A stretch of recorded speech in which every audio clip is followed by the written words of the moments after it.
Bapak Ibu dikasihi dalam Tuhan Yesus, kembali kita datang di bawah kaki Tuhan. Kita mau persembahkan korban syukur pada pagi hari ini. Kita mau menyembah Tuhan yang layak kita tinggikan di dalam nama Yesus. Mari sama-sama kita saat teduh, kita berikan korban syukur kita melalui pujian penyembahan. Haleluya.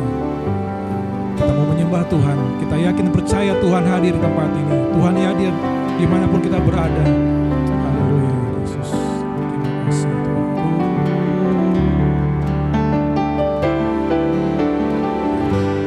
Ku menyembah dalam kudus hadirat-Mu.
Kekuatan kita ada dalam hadirat Tuhan.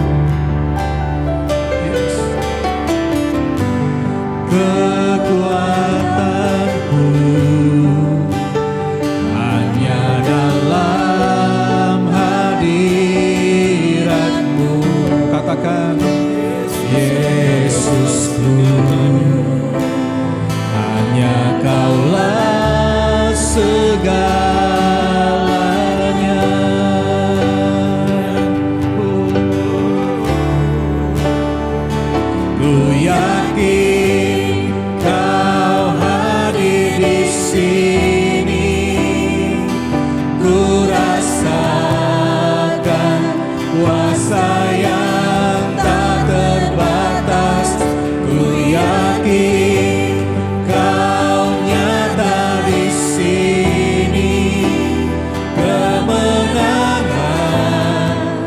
Terjadi di sini, ku yakin Tuhan.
sepenuh hati, tak pernah sama seperti dunia ini.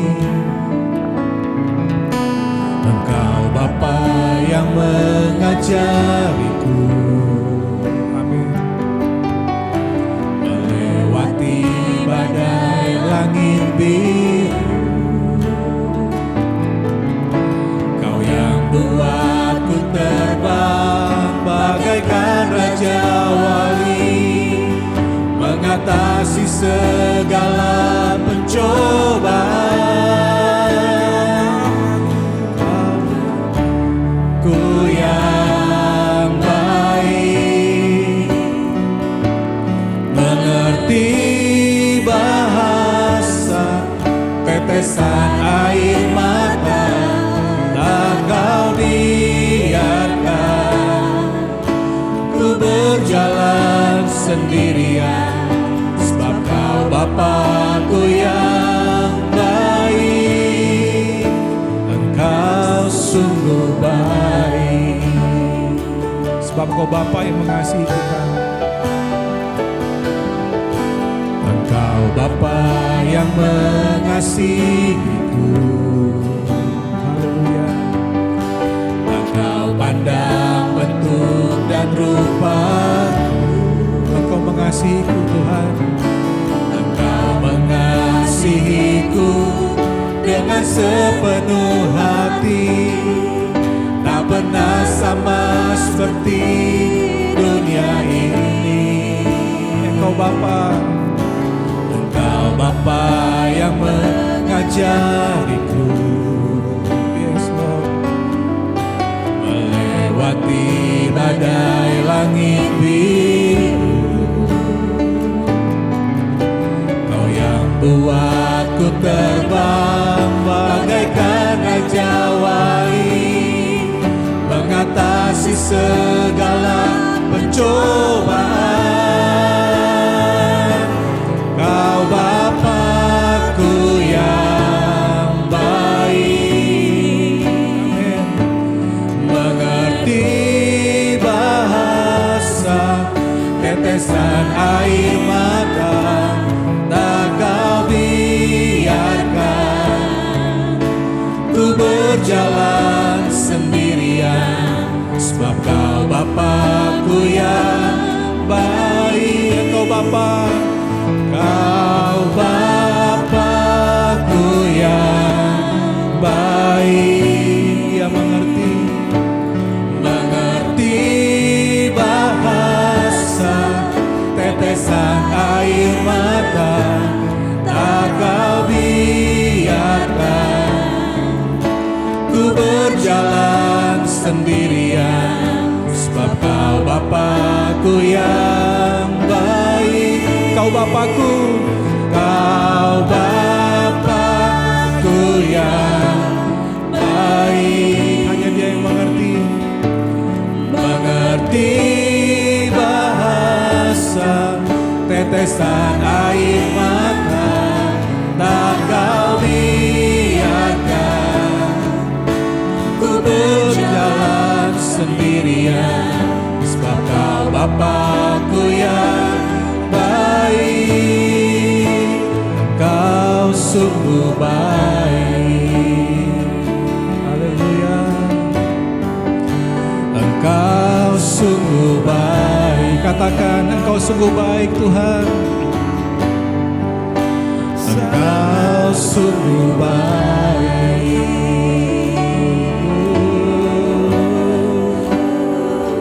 Hanya Yesus yang baik. Engkau Bapa teramat baik.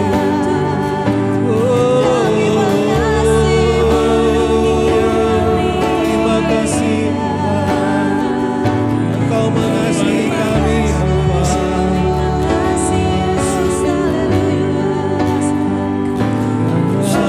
Yesus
Shalom, keluarga besar BPCC Bali yang saya kasihi.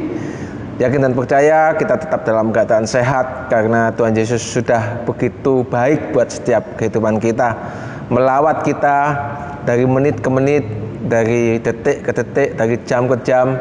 Setiap saat Dia memperhatikan kita. Ya, jangan khawatir dengan kehidupan ini. Biarlah iman kita selalu tumbuh terus, ya. Percaya kita selalu tumbuh terus di dalam Dia yang sudah membagikan semuanya buat kehidupan kita, ya.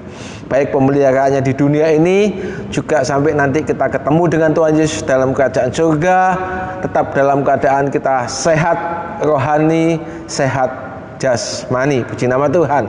Kita belajar sama-sama pagi ini tentang sesuatu yang simpel, tentang iman, ya. Tema renungan pagi ini adalah iman yang benar. Loh, apa ada iman yang tidak benar ini, Pak Amos? Bukan tidak benar, tapi mungkin, ya, itu untuk menyenangkan kehidupan kita saja mungkin, ya. Kita akan sama-sama belajar pagi ini tentang iman yang benar. Coba sih, kalau bicara tentang iman, ayat apa yang muncul dalam benak Bapak Ibu semuanya, ya. Saya yakin yang muncul adalah Ibrani 11 ayat 1, ya. Benar, ya. Ibrani 11 ayat 1. Coba kita baca sama-sama. Ibrani 11 ayat 1. Ini patokannya iman yang dimaui, yang disebarluaskan, yang banyak dibawakan di mana-mana tempat, ya. Iman yang seperti ini, ya.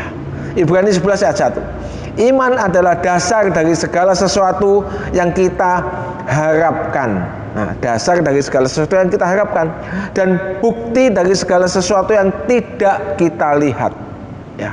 Bukti dari segala sesuatu yang belum kita lihat, ketok nyata, ya, dalam kehidupan vision kita, dan kemudian itu jadi nyata sungguhan, ya. Nanti kita waktu ketemu dengan Tuhan Yesus Kristus. Di awalnya tadi dikatakan seperti ini, dasar dari segala sesuatu yang kita harapkan. Nah, ini yang kadang-kadang disalahartikan oleh banyak anak-anak Tuhan, ya. Kita ini tidak pernah punya harapan jelek kan buat kehidupan kita. Kita tidak pernah punya harapan bahwa kehidupan ini nanti aku kepingin susah saja dah, aku kepingin tidak punya kerjaan aja dah, aku kepingin anak-anakku sudahlah jadi orang biasa-biasa aja dah. Tidak ada kan Bapak Ibu. Semuanya kita kepingin semuanya jadi baik, lebih luar biasa dari saya, lebih luar biasa dari papa mamanya, ya, lebih menjangkau dunia, ya. Kalau dulunya papa mama sekolahnya cukup di kampung, di desa, tapi saat ini sudah kerja keras, kemudian hasilnya untuk menyekolahkan anak sampai di luar negeri, ya. Pulang-pulang gelarnya jajar 4, ya. Siapa yang tidak kepingin seperti itu? Nah, itu yang kita doakan kan, kita harapkan kan. Dan kemudian waktu kita berdoa ngotot sama Tuhan, minta Tuhan tolong, ya, Tuhan tolong anak-anak Engkau jadikan orang yang sukses, ya, Engkau berikan bekal yang luar biasa. Dan kemudian Tuhan tenanan, sungguhan, ya, anaknya pulang bawa gelar 4. Waduh, bangganya setengah mati, ya, senengnya setengah mati. Imanku sudah betul-betul percaya kepada Tuhan Yesus, bergantung kepada Tuhan Yesus, dan saat ini menjadi nyata dalam kehidupanku. Wah, siapa yang tidak senang seperti itu? Dan itulah iman yang kita tahu, iman yang kita kenal, iman yang kita harapkan, iman yang semestinya kita gadang-gadang, ya, untuk terjadi buat kehidupan kita, ya. Saya punya seorang teman yang mempunyai anak kepingin sekolah kedokteran, ya. Dan dia kejar sekolahan-sekolahan kedokteran yang top di Indonesia, ya. Dan kemudian dia sudah berdoa ngotot kepada Tuhan Yesus. Dia cerita kepingin anaknya masuk di sekolah-sekolah yang seperti ini. Dan ternyata Tuhan tidak kasih itu, ya. Tapi tetap anak ini nggak apa-apa mah, sudahlah, nggak sekolah yang top level nggak masalah, pokoknya sekolah kedokteran. Akhirnya dia sekolah kedokteran di Surabaya dengan satu fakultas yang, ya, kategorinya swasta, sehingga paling tidak banyak biaya yang harus dikeluarkan. Tapi puji Tuhan, saya nak bilang tidak apa-apa mah, pokoknya sekolah kedokteran. Nah, saya salut dengan iman yang seperti ini, ya. Nggak gadang-gadang sekolah kepingin yang paling top, paling bagus, tapi kemudian Tuhan kasih yang lebih sederhana, tidak masalah. Yang penting Tuhan Yesus tetap baik bagi kehidupannya, ya. Dia tetap bisa sekolah kedokteran.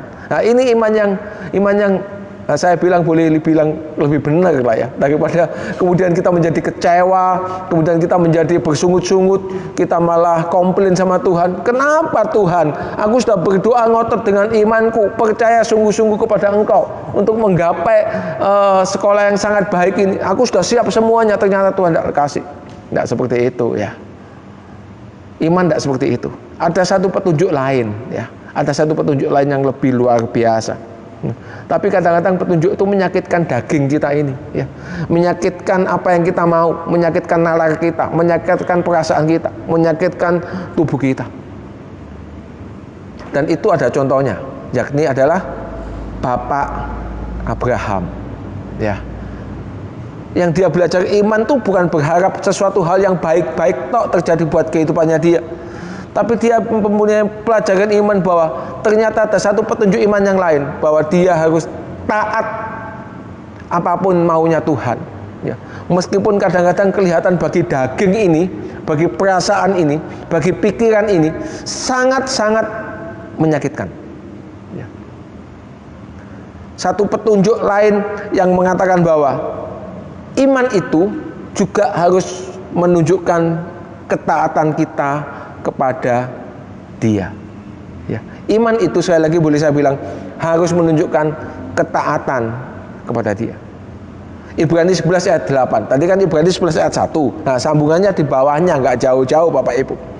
Karena iman Abraham taat ketika ia dipanggil untuk berangkat ke negeri yang akan diterimanya menjadi milik pusakanya.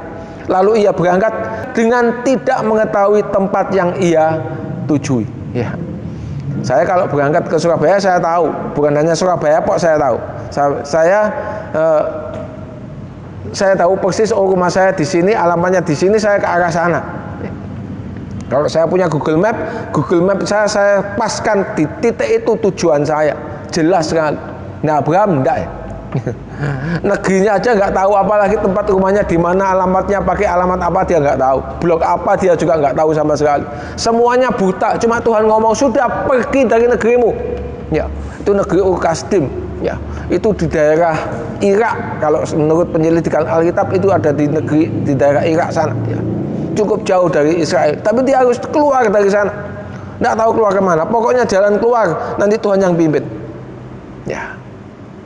Dia berangkat enggak? Ternyata berangkat ya.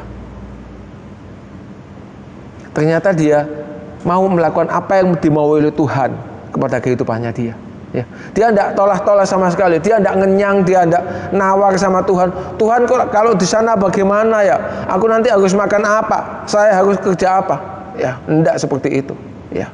Dia tahu waktu di Ur-Kasdim dia hidupnya juga enggak diceritakan dia dalam keadaan kelaparan, enggak seperti itu. Dia tidak diceritakan di Ur-Kasdim dalam keadaan kesusahan yang banget, enggak juga. Mungkin di Ur-Kasdim dia juga hidupnya nyaman, kita enggak tahu ya. Tapi tidak diceritakan di sini ada kelaparan dan sebagainya, enggak seperti itu. Ya. Analoginya adalah seperti ini. Kalau kita percaya kepada Yesus sebagai Bapa kita, ya, sebagai Papa kita, sebagai orang yang kita percaya sungguh-sungguh, ya. Kita percaya penuh pasti apa yang dilakukan, yang dipikirkan, yang diperbuat, yang diterapkan buat kehidupan kita itu baik, ya, baik. Meskipun itu nampaknya menyusahkan kita, ya, menjadikan kita sakit hati, menyebabkan kita seperti masuk dalam ancaman, ya. Kalau menurut kita itu, oh Bapak kita ini sedang menjerumuskan kita, sepertinya pandangan wawasan kita seperti itu, ya. Tapi kalaupun dia sudah bilang, namanya kita percaya dia. Kalau sudah bilang berangkat saja. Lakukan saja. Ya, berbuat ini, berbuat saja. Ya, nggak ada penentangan sama sekali dalam kehidupan kita. Ya. Ingatlah bahwa Tuhan tidak akan membiarkan anaknya jatuh tergeletak. Ini prinsip kita. Ya. Ada satu suku di Afrika. Untuk menunjukkan seorang anak itu dewasa, ya, menuju kepada kedewasaannya, mungkin usia 13 atau 15 tahun begitu, mulai dianggap dewasa. Maka anak ini dibawa ke sebuah hutan yang gelap, ya, semalaman suntuk. Anak ini diikat di pohon, ya, kemudian ditinggal sama papanya, ya, ditinggal sama orang-orang yang dekat sama dia, tinggal semuanya, dia sendirian di situ. Ya. Untuk ngetes dia harus berani sampai pagi hari. Dibiarkan sampai pagi, dan kemudian besok pagi ada upacara bahwa anak-anak ini sudah bebas dari masa remajanya atau masa anak-anaknya, dia sudah mulai dewasa, bisa diajak berburu dan sebagainya. Anak ini takut enggak? Takutnya luar biasa, ya. Sendirian, ya, diikat di pohon, ya. Waduh, dia akan mikir, gimana ya kalau ada binatang buas, ya? Gimana ya kalau ada macam-macam, ngeri sekali. Ada binatang-binatang yang gigit dia, ya, di tengah hutan yang sangat gelap. Bayangkan aja di hutan yang begitu besar, nggak ada lampu dan sebagainya seperti saat ini. Ya, ketakutan akan melanda dalam kehidupannya dia. Ya. Tapi sebetulnya apa yang terjadi? Namanya papa, ya, namanya papa. Dia nggak diem saja, ya. Dia bersembunyi di tempat yang agak jauh, ya. Tapi sebetulnya juga masih dalam jangkauan untuk menjangkau anaknya dalam secepat kilat kalau terjadi apa-apa. Dia malah tidak tidur semalaman, ya. Dia waspada penuh dengan panah yang siap di tangannya, ya. Dengan pedang yang siap di pinggangnya, ya. Kalau sampai terjadi sesuatu pada anak ini, dia akan cepat lari dan kemudian dia akan hancurkan musuh yang akan menjahati anaknya. Itu papanya orang Afrika, Bapak Ibu. Papa kita di surga. Bapak kita yang kita sebut Bapak pasti lebih luar biasa dari papa seorang Afrika tadi. Itulah dia, ya. Dan iman yang lain tadi itu adalah iman yang benar, adalah bukan hanya berharap sesuatu yang baik saja yang terjadi buat kehidupan kita, tapi yang lebih dari itu, baik jelek pokoknya dalam kawalan Tuhan. Yang penting iman dalam ketaatan, ya. Taat apa yang dimaui oleh Tuhan. Lihat Abraham, Kejadian 12 ayat 1. Kejadian 12 ayat 1.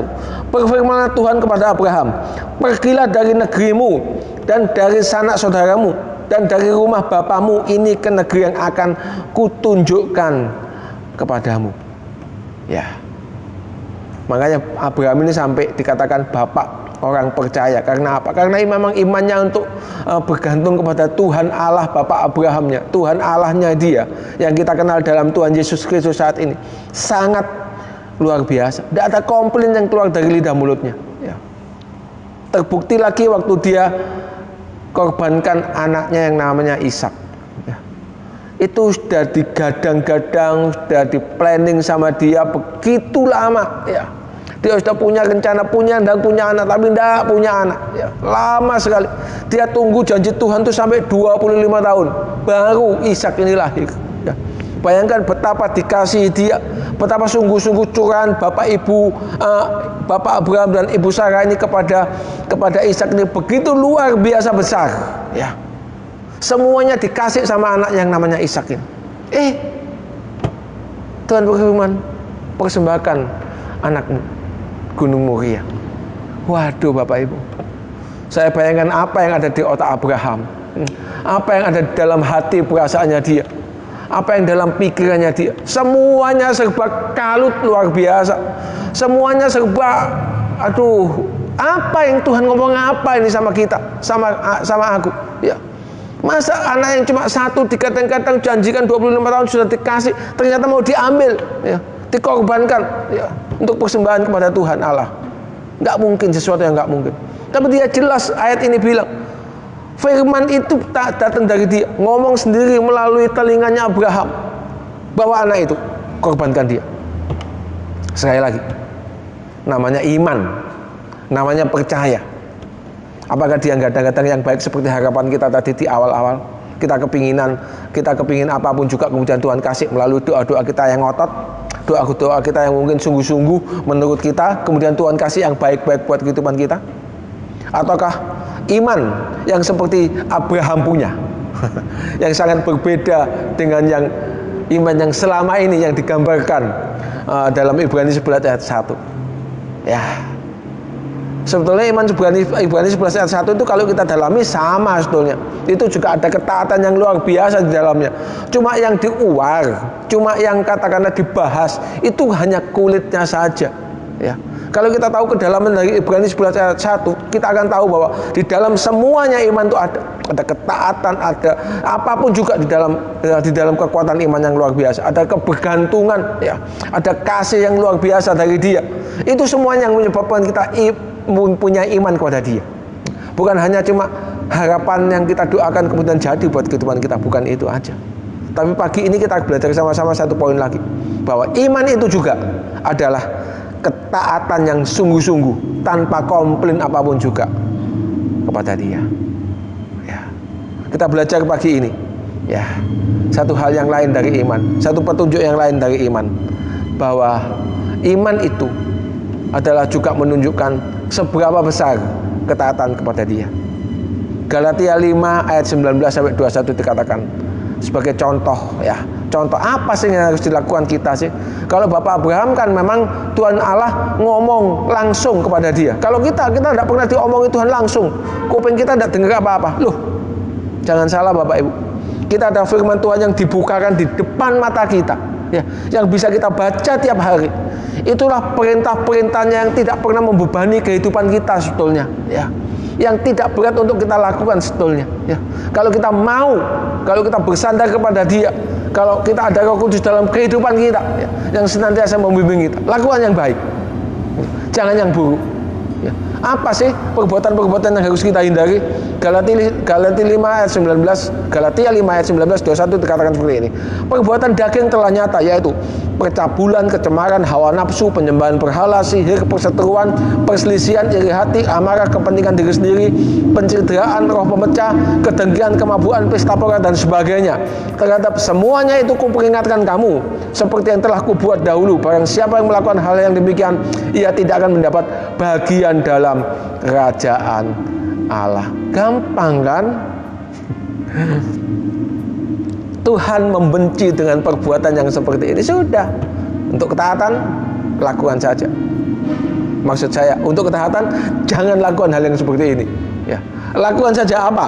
Misalnya ini, Filipi 4 ayat yang 8. Filipi 4 ayat yang 8. Jadi akhirnya, saudara-saudara, semua yang benar, semua yang mulia, semua yang adil, semua yang suci, semua yang manis, semua yang sedap didengar, semua yang disebut kebajikan dan patut dipuji, pikirkanlah semuanya itu. Jangan lakukan yang jahat, lakukan yang baik. Itu yang dimaui Tuhan. Jelas itu, kita nggak perlu lagi dengar firman Tuhan secara audible dalam telinga kita, nggak perlu.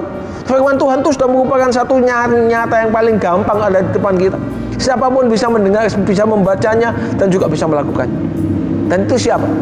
Saya, bagian saya, juga bagian Bapak Ibu, untuk mentaati Dia karena iman kita kepada Dia. Ya, ingat sekali lagi. Orang yang melakukan kehendak Allah, orang yang melakukan kehendak Allah adalah orang yang percaya, ya. Orang yang menyedihkan Allah, ya. Orang yang menyedihkan Allah karena tidak melakukan kehendaknya adalah orang yang bukan orang percaya, ya. Puji nama Tuhan. Selamat beriman kepadanya, ya. Selamat beriman yang semakin hari boleh semakin tumbuh di dalam Dia. Amin. Puji nama Tuhan. Mari kita berdoa. Tuhan, kami mengucap syukur untuk firman-Mu pagi ini yang boleh mengajarkan kami tentang iman Tuhan, sehingga kami boleh lebih beriman lagi kepadamu, bukan untuk hal-hal yang sepertinya menyenangkan daging kami Tuhan, tapi yang lebih menyenangkan Engkau dalam kehidupan kami.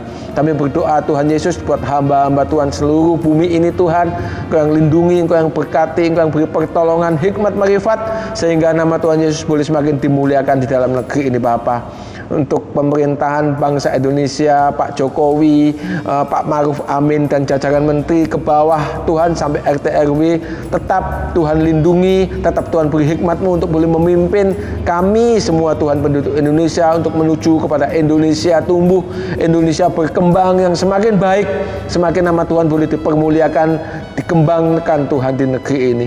Untuk tenaga-tenaga kesehatan Tuhan yang saat ini terpapar COVID, mereka yang merelakan tubuhnya, bahkan nyawanya Tuhan berkorban untuk setiap penduduk Indonesia yang sakit, Tuhan tetap lindungi, tetap memberikan pertolongan buat mereka-mereka yang sakit Tuhan.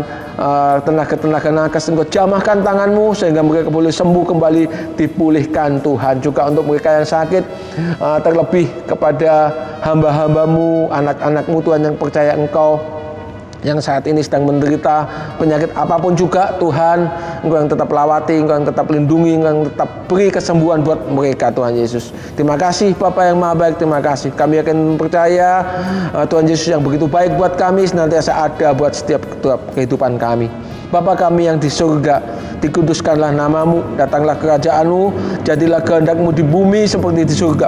Berikanlah kami pada hari ini makanan kami yang secukupnya, dan ampunilah kami akan kesalahan kami, seperti kami juga mengampuni orang yang bersalah kepada kami. Dan janganlah membawa kami ke dalam pencobaan, tetapi lepaskanlah kami daripada yang jahat, karena Engkaulah yang mempunyai kerajaan dan kuasa dan kemuliaan sampai selama-lamanya. Terpujilah nama Tuhan. Amin.